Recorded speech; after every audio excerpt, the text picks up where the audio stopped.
गुलाबी गमछा जो ट्रेंड कर रहा है, कुछ पदाधिकारियों ने पूछा इस गमछे का क्या रहस्य है?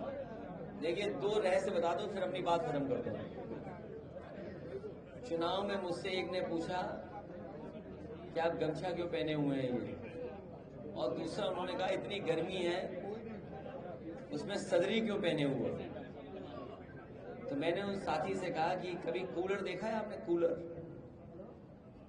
कूलर को देखते होंगे आप, एक जाली लगी रहती है, उसमें पानी डाला जाता है और उसका पंखा चलता है तो ठंडी ठंडी हवा आती है। तो मैंने कहा चुनाव में जैसे ही मैं घर से निकलता हूं हमारे पूरे कपड़े भीग जाते हैं, फिर पूरे चुनाव में जो हवा चलती है उसे ठंडी ठंडी हवा खाता जाता हूं मैं। और गमछे का राज ये है कि इसमें आशीर्वाद भी छिपा हुआ है और बहुत से साधु संतों का, क्योंकि लाल रंगी बहुत करीब है इसलिए आशीर्वाद है। और फिर ये कहीं न कहीं जुड़ाव पैदा करता है हमारे सीधे सीधे हमारे गांव गरीब लोगों से।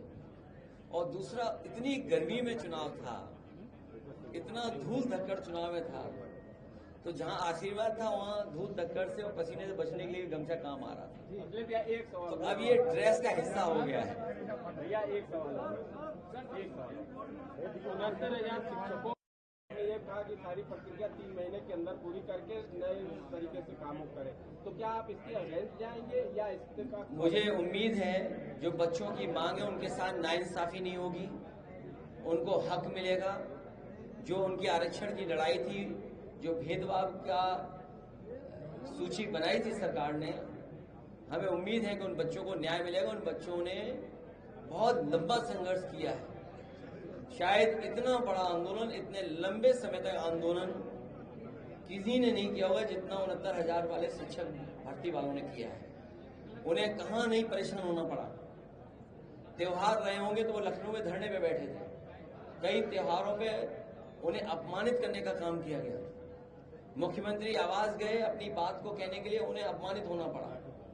मंत्रियों के यहाँ गए, वहां अपमानित होना पड़ा।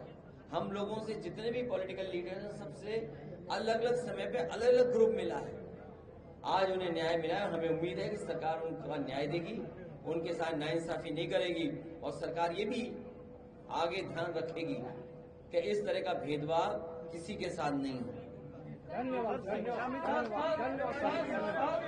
मैंने उसमें कहा है कि किसी भी तरह का संविधान से दिया हुआ आरक्षण में छेड़खानी स्वीकार नहीं कर सकते।